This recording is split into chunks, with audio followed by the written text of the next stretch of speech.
Imaginez une vie marquée par la sagesse, le courage et la compassion. Une vie qui a changé le cours de l'histoire à jamais.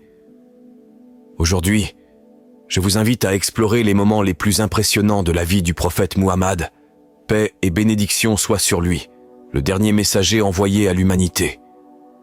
Au-delà des événements historiques, vous découvrirez des leçons qui transcendent le temps et s'adressent directement à nous aujourd'hui. Préparez-vous à un voyage profond que vous n'oublierez pas. Commençons. L'histoire nous emmène en l'an 570 du calendrier grégorien, lorsque dans la ville de la Mecque, dans ce qui est aujourd'hui l'Arabie Saoudite, Muhammad, paix et bénédiction soient sur lui, est né. Il est généralement admis qu'il est né un lundi, le 12e jour du mois de Rabi al-Awwal, dans ce qu'on appelle l'année de l'éléphant. Selon les rapports, sa naissance fut accompagnée d'une lumière radieuse qui illumina les palais de Syrie. Il est également dit que le feu des adorateurs zoroastriens s'est éteint et que sa mère, Amina, ressentit une lumière éclatante. Son père, Abdullah, était décédé quelques mois avant sa naissance. À cette époque, il était d'usage que les enfants des familles nobles de Quraïch soient envoyés dans le désert, où ils étaient nourris par des femmes bédouines et passaient leurs premières années. On pensait que l'air pur du désert était bénéfique pour leur développement et favorisait l'indépendance. Muhammad fut confié à Halima, qui prit soin de lui pendant environ 4 ou 5 ans. Pendant ce temps, il apprit à s'occuper des moutons et à vivre en harmonie avec le désert, acquérant les compétences de ceux qui habitaient ces terres. À l'âge de 4 ou 5 ans, un événement extraordinaire, connu sous le nom de l'ouverture de la poitrine, se produisit. Selon le compagnon Anas, l'ange Gabriel, paix et bénédiction soient sur lui, apparut devant Muhammad alors qu'il jouait avec d'autres enfants. Il le prit, ouvrit sa poitrine, en retira un petit morceau de chair et dit « C'est l'endroit où Satan avait de l'influence sur toi. » Puis, il purifia son cœur avec de l'eau de Zamzam et le remit en place. Effrayés, les enfants coururent, disant que Muhammad était mort, mais lorsque les gens arrivèrent, ils le trouvèrent vivant, bien que visiblement affecté. À l'âge de 6 ans, sa mère, Amina, l'emmena à Yatrib, Médine, pour visiter la tombe de son père, mais sur le chemin du retour, Amina tomba gravement malade et mourut, le laissant orphelin. Après la mort de sa mère, Muhammad fut placé sous la garde de son grand-père, Abdul Muttalib, le chef du clan Hachim. Cependant, lorsque Muhammad eut 8 ans, son grand-père décéda également, et son oncle, Abu Talib, le prit en charge et l'éleva avec amour et soin. Dans sa jeunesse, Muhammad travailla comme berger, et en grandissant, il commença à accompagner son oncle lors de voyages commerciaux en Syrie. Lors de l'un de ces voyages, alors que Muhammad avait environ 12 ans, ils rencontrèrent un moine nommé Bahira. Ce moine reconnut en Muhammad les signes de la prophétie et dit à Abu Talib « Cet enfant est le guide des mondes, envoyé par Allah comme miséricorde pour toute l'humanité. » Bahira expliqua qu'il avait identifié Muhammad grâce aux signes décrits dans les Écritures saintes, tels que la marque de la prophétie entre ses épaules. De retour à la Mecque, Muhammad continua à travailler comme commerçant, et son honnêteté et son intégrité lui valurent rapidement le respect de la communauté, au point qu'il fut connu sous le nom d'Al-Amin, le digne de confiance. Une des personnes qui admirait son intégrité était Khadija, une veuve renommée dans la ville, connue pour son intelligence et ses talents en affaires.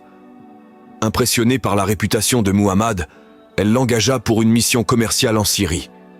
À son retour, Khadija fut encore plus impressionnée par ses compétences et son honnêteté dans les transactions commerciales.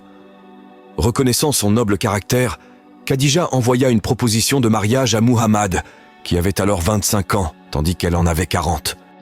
Khadija, connue pour sa sagesse et sa position éminente dans la société, devint la première épouse du prophète, et pendant sa vie, Muhammad ne se maria avec aucune autre femme.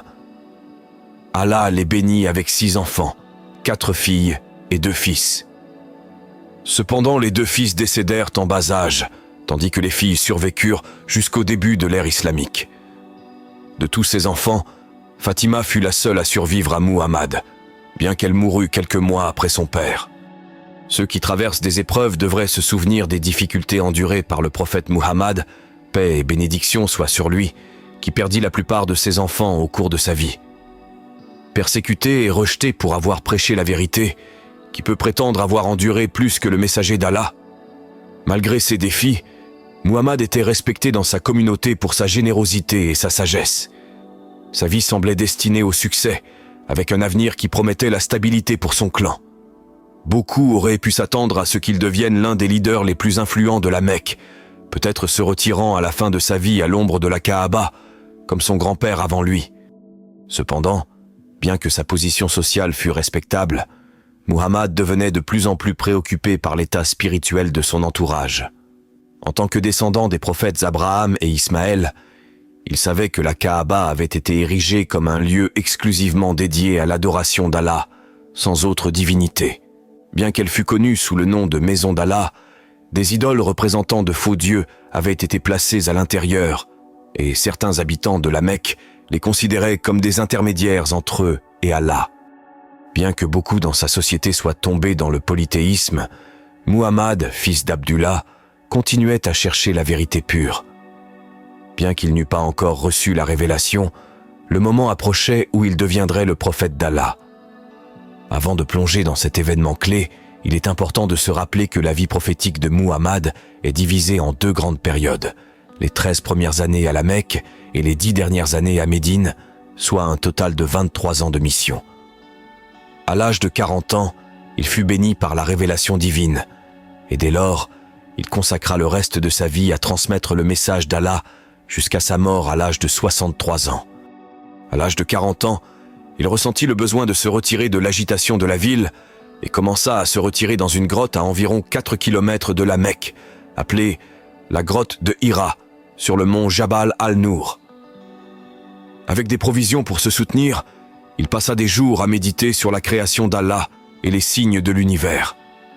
6 retraites le préparaient, sans qu'il le sache, à recevoir une révélation monumentale et à assumer la tâche immense de guider son peuple, et, en fin de compte, toute l'humanité. Ce message venait directement du Créateur, marquant le début de sa mission en tant que prophète. La première révélation que Muhammad, paix et bénédiction soient sur lui, reçut eut lieu pendant une nuit spéciale du mois de Ramadan, connue sous le nom de Nuit du Destin, Laylat al-Qadr. Alors qu'il était seul dans la grotte de Hira, l'ange Gabriel lui apparut de manière inattendue. Muhammad, paix et bénédiction soient sur lui, fut rempli de peur en entendant les paroles de l'ange. « Récite !» Muhammad répondit en disant « Je ne sais pas réciter. » Gabriel répéta l'ordre 2 fois de plus, mais la réponse fut la même. Finalement, l'ange le relâcha légèrement et révéla les premiers mots du Coran. « Récite au nom de ton Seigneur qui a créé l'homme d'une goutte de sang. Récite, et ton Seigneur est le plus généreux, qui a enseigné à l'homme par le calame, lui a appris ce qu'il ne savait pas. » Cet événement marqua le début de la révélation finale d'Allah à l'humanité, un message qui perdurera jusqu'au jour du jugement. La rencontre entre Muhammad, un homme arabe d'il y a plus de 14 siècles, et l'ange Gabriel, venant du monde invisible, eut un impact monumental qui transforma la vie des nations et affecta des millions de personnes. Cette révélation conduisit à la montée de grandes civilisations, à la construction de villes et à la transformation de l'histoire humaine. La première révélation avait pour but de corriger les erreurs de ceux qui avaient déformé la parole d'Allah et s'étaient égarés loin de son message. La première rencontre entre le prophète Muhammad, paix et bénédiction soient sur lui, et l'ange Gabriel provoqua en lui une grande peur, ce qui est tout à fait compréhensible. En descendant de la montagne, il entendit une voix forte disant « Muhammad, tu es le messager d'Allah, et je suis Gabriel. » Lorsqu'il leva les yeux, Muhammad vit l'ange remplir tout l'horizon. Terrifié, il courut chez lui et demanda à son épouse Khadija « Couvre-moi, couvre-moi !» Khadija l'enveloppa dans une couverture, et lorsqu'il se calma, il lui raconta ce qui s'était passé. Bien que Muhammad craignît pour sa vie, Khadija le rassura en disant « Allah ne te déshonorera jamais. Tu entretiens de bonnes relations avec ta famille, aides les nécessiteux, es hospitalier et soulages la souffrance des opprimés. » Khadija, reconnaissant la vérité des paroles de son mari, fut la première à croire en lui comme prophète. Pour confirmer ce qui s'était passé, elle alla voir son oncle Waraka, un érudit bien versé dans la Torah et l'Évangile. Après avoir entendu le récit de Muhammad, Waraka confirma que l'ange Gabriel, le même qui avait été envoyé au prophète précédent, avait révélé un message divin à Muhammad, reconnaissant ainsi Muhammad comme le prophète attendu décrit dans les Écritures. L'ange Gabriel a également été envoyé à Moïse, dit le sage Waraka. Dès ce moment, Muhammad continua de recevoir des révélations jusqu'à la fin de sa vie. 16 révélations furent mémorisées par ses compagnons et écrites sur des morceaux de peau de mouton et d'autres matériaux au début de sa mission.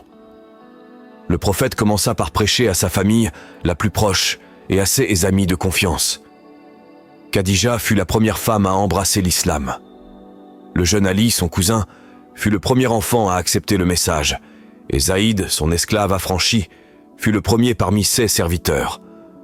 Son ami proche, Abu Bakr, fut le premier homme libre à accepter l'islam. Des années plus tard, le prophète, paix et bénédiction soient sur lui, dira « De tous ceux que j'ai appelés à l'islam, tous ont d'abord douté, sauf Abu Bakr. » Plus tard, le prophète Muhammad, paix et bénédiction soient sur lui, reçut l'ordre de transmettre publiquement le message et de s'opposer ouvertement à l'idolâtrie. Au début, les chefs de Quraïsh rejetèrent ce petit groupe de croyants, considérant que Muhammad était égaré. Cependant, avec le temps, ils réalisèrent que ceux qui l'enseignaient constituaient une menace directe pour leurs croyances et pour le bien-être économique de la Mecque. Au début, ils se contentèrent de se moquer ouvertement de lui. Son oncle, Abu Talib, inquiet pour la sécurité de son neveu et celle de sa famille, lui suggéra d'arrêter de prêcher pour éviter les conflits. Mais le messager d'Allah répondit fermement « Je jure par Allah, même si placer le soleil dans ma main droite et la lune dans ma main gauche pour que j'abandonne cette mission, je ne le ferai pas jusqu'à ce qu'Allah la fasse triompher ou que je perde la vie en essayant. » Abu Talib, avec un profond soupir, dit « Fils de mon frère, je ne t'abandonnerai jamais. » À mesure que le message du prophète se répandait, la tension à la Mecque augmentait. Les chefs de Quraïsh se sentaient menacés, non seulement parce que leur autorité religieuse était en jeu, mais aussi parce que cela provoquait des divisions même au sein de leur propre famille. Parmi les principaux opposants à l'islam à cette époque figuraient Abu Jahl, ainsi qu'Abu Lahab et son beau-frère Abu Sufyan. Un jour, Hamza, un autre oncle du prophète, entendant des insultes contre son neveu, fut rempli de colère. Il alla directement voir Abu Jahl et le frappa à la tête avec son arc, déclarant qu'à partir de ce moment, lui aussi embrassait l'islam. À partir de la 3e année de la révélation, le prophète reçut l'ordre d'avertir son peuple ouvertement des dangers de l'idolâtrie. Son appel au monothéisme fut accueilli avec mépris par les Quraïsh, qui, bien qu'ils n'osèrent pas le tuer par crainte de représailles de son clan, ne se gênèrent pas pour ridiculiser et torturer les musulmans, en particulier ceux qui n'avaient pas de protection. L'un des exemples les plus mémorables de ces persécutions est celui de Bilal, un esclave soumis à des châtiments brutaux. Les Quraysh lui attachèrent une corde autour du cou et le traînèrent à travers les collines de la Mecque, laissant des marques sur sa peau.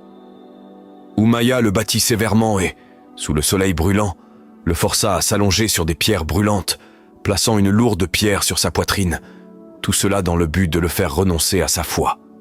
Cependant, Bilal, rempli de résilience et de force spirituelle, répéta à plusieurs reprises « Ahad, Ahad », signifiant « Allah est unique ». Abu Bakr, le voyant au bord de la mort, paya une somme considérable pour acheter sa liberté, sauvant ainsi sa vie. À partir de ce jour, Bilal devint l'un des compagnons les plus proches et les plus aimés du prophète. Bien plus tard, lorsqu'il fallut trouver une manière d'appeler les fidèles à la prière, Bilal fut choisi comme le premier muezzin de l'islam, élevant sa puissante voix pour appeler les croyants. Malgré les cicatrices laissées par les tortures sous le soleil, son amour pour Allah et son messager ne vacilla jamais. Les persécutions furent si sévères que le prophète conseilla aux musulmans qui le pouvaient d'émigrer temporairement en Abyssinie, où un roi chrétien, le Négus, régnait. Environ 80 croyants cherchèrent refuge là-bas en l'an 614. Cette alliance avec une nation étrangère provoqua davantage la colère des Quraïsh, qui envoyèrent des délégués pour demander l'extradition des musulmans. Lors d'un débat important à la cour du Négus, les musulmans expliquèrent leur foi, expliquant qu'ils adoraient le même Dieu que les chrétiens. En entendant les versets du Coran mentionnant la Vierge Marie, le Négus fut ému aux larmes, reconnaissant que les paroles de Muhammad venaient de la même source divine que les enseignements de Jésus, et il affirma « En vérité, cela vient de la même lumière que Jésus a apportée. » Malgré l'oppression et l'exil qu'ils durent endurer, le nombre de fidèles de l'islam ne cessa de croître, alarmant profondément les chefs des Quraysh. En tant que gardiens des idoles de la Kaaba, ils voyaient leur contrôle et leur autorité menacés. Désespérés, ils envoyèrent des émissaires pour avertir les autres tribus du soi-disant fou qui prêchait parmi eux. Non contents de cela, ils tentèrent de faire accepter au prophète un compromis. Ils lui offrirent le pouvoir et la domination s'il cessait de condamner l'idolâtrie et acceptait leur divinité comme intercesseur auprès d'Allah. Cependant, le prophète rejeta fermement cette proposition. En plus du soutien de Hamza, un autre allié important rejoignit les rangs des musulmans, Umar. Dans ses premières années, Umar s'était fortement opposé à l'islam et était furieux de l'influence croissante de cette nouvelle foi, si différente des croyances qu'il avait connues depuis l'enfance. Rempli de rage, il jura de tuer Muhammad, sans craindre les conséquences. Mais quelqu'un le prévint de regarder d'abord sa propre famille, car sa sœur et son beau-frère s'étaient convertis à l'islam. Furieux, il entra en trombe chez sa sœur et les surprit en train de réciter des versets de la sourate Taha. Lorsqu'elle avoua s'être convertie, Umar la frappa durement. Honteux de son acte violent, il demanda à voir le texte qu'il lisait. Sa sœur lui dit qu'il devait d'abord se purifier. Une fois purifié, il lut les versets, et quelque chose changea en lui. Ému par la beauté et la profondeur du Coran, Umar alla directement voir le prophète et déclara sa conversion à l'islam. L'hostilité des Quraysh atteignit son apogée lorsqu'ils réussirent à imposer un embargo économique contre le clan de Muhammad. Personne ne devait commercer avec eux à moins qu'ils ne livrent le prophète. Pendant 3 longues années, le prophète et ses compagnons furent confinés dans une forteresse dans l'une des vallées de la Mecque, endurant de grandes privations. Cependant, avec le temps, certains membres des Quraysh, émus par la compassion et fatigués de la situation, décidèrent de mettre fin au blocus. Lorsqu'ils retirèrent le document de l'embargo, qui avait été placé dans la Kaaba, ils découvrirent que presque tout le parchemin avait été mangé par des fourmis, à l'exception des mots « Bismika Allahumma » au nom d'Allah. En voyant cela, les chefs des Quraysh décidèrent de lever le blocus, permettant au prophète de circuler librement dans la ville. Je vous invite maintenant à faire une pause, car nous n'avons pas encore exploré en détail les aspects physiques et moraux du prophète Muhammad, paix et bénédiction soient sur lui. Il était décrit comme un homme de taille moyenne, aux cheveux et à la barbe intensément noire. 6 paroles transmettaient toujours la sagesse, la bonté et la miséricorde. Dans son traitement envers les femmes, il était incomparable, leur accordant respect et dignité dans une société où cela était inimaginable. Il fut un pionnier dans l'émancipation des esclaves, les traitant avec une grande dignité. Sa démarche était unique. Il semblait glisser avec une allure ferme, comme s'il descendait une pente. Son visage rayonnait d'une lumière comparable à celle de la pleine lune, et sa voix était mélodieuse. Il parlait calmement, sans élever la voix, sans insulter ni crier. Il était serein, et son humeur était constamment joyeuse. Il dirigeait souvent son regard vers le sol, dans une attitude d'humilité et de réflexion, et écoutait attentivement sans interrompre. Il était l'incarnation de la sagesse, et quand il parlait, il adoptait une posture si solennelle qu'on disait que des oiseaux auraient pu se percher sur sa tête. Le prophète, avec son noble caractère, est l'exemple parfait pour l'humanité dans tous les aspects. 6 mois après la levée du blocus économique, le prophète, paix et bénédiction soient sur lui, connut une année particulièrement douloureuse, connue sous le nom de l'année de la tristesse. Pendant cette période, son oncle bien-aimé Abu Talib, qui l'avait protégé sans relâche, décéda. Bien qu'Abu Talib l'ait défendu jusqu'à la fin, il n'embrassa pas l'islam, malgré le profond désir du prophète de voir sa conversion. Cependant, Allah précisa que seul lui guide qui il veut, et ce n'est pas aux humains de décider qui reçoit la guidance. Ceci est un rappel pour ceux qui ont accepté l'islam. Autant que nous désirions que nos proches suivent la voie de la vérité, c'est uniquement Allah qui accorde cette guidance. Cette même année, le prophète subit une autre grande perte, la mort de sa fidèle épouse Khadija, qui avait cru en lui quand tout le monde le rejetait et l'avait soutenu dans les moments les plus difficiles. Avec elle, il eut tous ses enfants, sauf Ibrahim. La perte de ces deux êtres chers plongea le prophète dans un profond chagrin. Après la mort de son oncle, les Quraysh intensifièrent leurs attaques contre lui. Le cœur lourd, le prophète décida de se rendre dans la petite ville de Taïf, espérant que ses habitants accepteraient son message et lui offriraient un refuge sûr. Cependant, la réponse fut extrêmement hostile. Les habitants de Taïf non seulement le rejetèrent, mais ils le lapidèrent jusqu'à ce que ses pieds soient ensanglantés. Même son serviteur fut blessé. Le prophète chercha refuge dans un jardin, où il s'assit sous un arbre et invoqua Allah.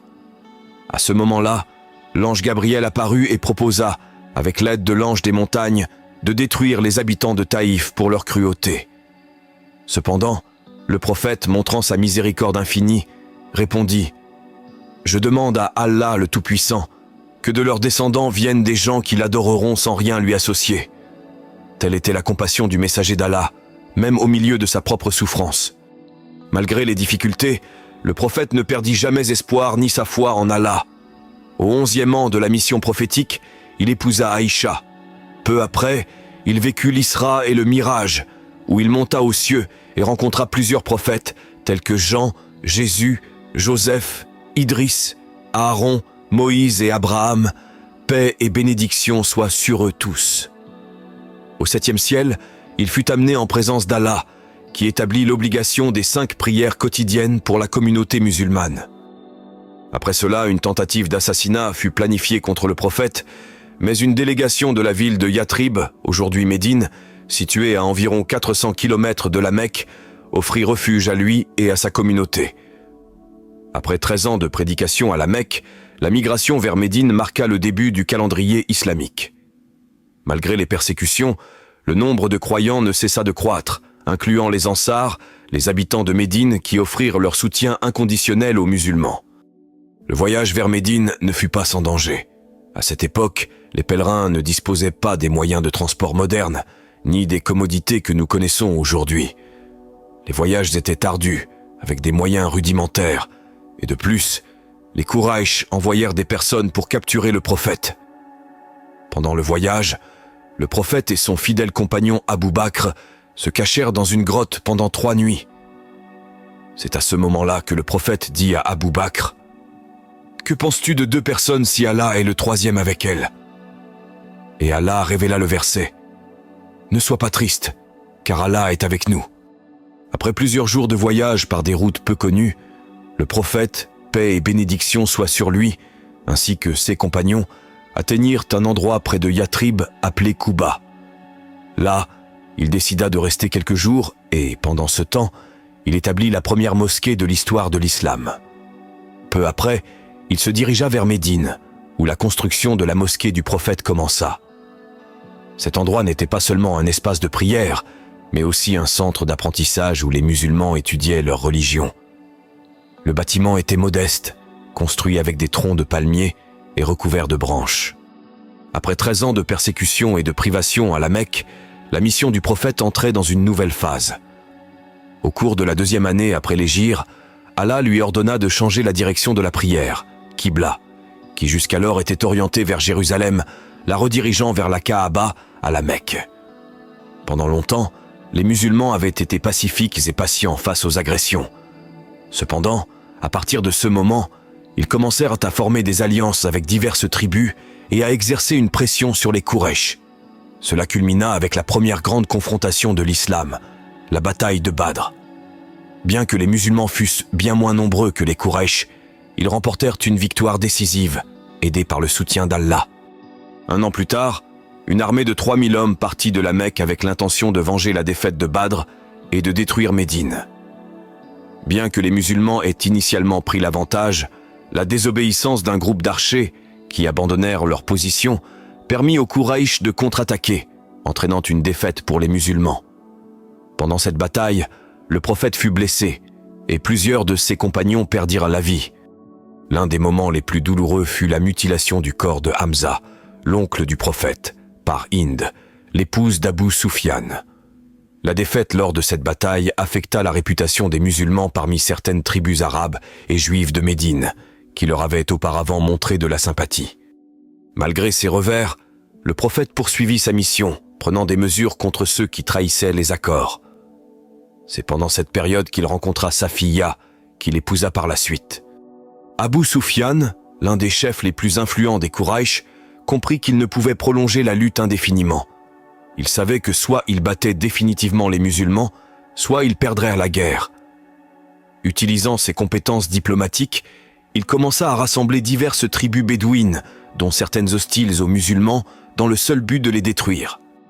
Dans la 5e année de l'hégire, Abu Sufyan forma une armée de 10 000 hommes et marcha vers Médine, créant ainsi la plus grande armée jamais vue dans la région du Hijaz. De leur côté, les musulmans ne purent rassembler que 3 000 hommes pour se défendre. Le prophète convoqua un conseil de guerre, et cette fois, il fut décidé qu'il ne devait pas affronter directement l'ennemi. Le défi était de savoir comment protéger Médine de cette attaque massive. C'est alors que Salman le Perse, l'un des compagnons les plus proches du prophète et ancien esclave, proposa de creuser des tranchées autour de la ville, une stratégie inconnue des Arabes de l'époque. Le prophète approuva cette idée, et les musulmans travaillèrent sans relâche pour terminer les tranchées juste avant l'arrivée de l'armée des Quraysh. Pendant ce temps, les musulmans apprirent que la tribu juive des Banu Qurayza, qui leur avait été loyale jusque-là, avait décidé de s'allier aux Quraysh, créant ainsi une menace de l'intérieur de la ville. La situation semblait à son point le plus critique. Le prophète appela tous les hommes disponibles à se rassembler dans les tranchées, laissant la ville sous la supervision d'un croyant aveugle.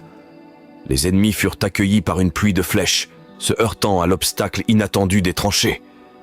Abu Sufyan et ses hommes, déconcertés, ne purent franchir cet obstacle et furent bloqués pendant des semaines. Avec le temps, la météo changea. Des vents glacés et des pluies torrentielles commencèrent à frapper leurs troupes. Les Bédouins qui accompagnaient l'armée des Quraysh, espérant gagner des richesses, se démoralisèrent et commencèrent à se retirer. Un à un, hommes et animaux succombèrent, et l'armée d'Abu Sufyan finit par se disperser. La bataille était terminée, et les Quraysh furent vaincus. Dans la 6e année de l'hégire, une trêve fut conclue entre les musulmans et les Quraysh, connue sous le nom de traité d'Hudaybiyah. L'accord stipulait qu'il n'y aurait pas d'hostilité entre les deux parties pendant 10 ans. Bien que le prophète, paix et bénédiction soient sur lui, ait dû retourner à Médine sans accomplir le pèlerinage à la Kaaba, il fut autorisé à le faire l'année suivante. À partir de ce moment, l'islam se répandit plus rapidement, et des lettres furent envoyées à divers dirigeants de différentes nations, les invitant à accepter le message de l'islam. Au cours des 2 années qui suivirent la signature du traité, avant la conquête de la Mecque, le nombre de personnes qui embrassèrent l'islam dépassa celui de toutes les années précédentes réunies. Cependant, les Quraysh finirent par rompre le pacte, ce qui amena le prophète, paix et bénédiction soient sur lui, à rassembler tous les croyants aptes au combat et à marcher vers la Mecque.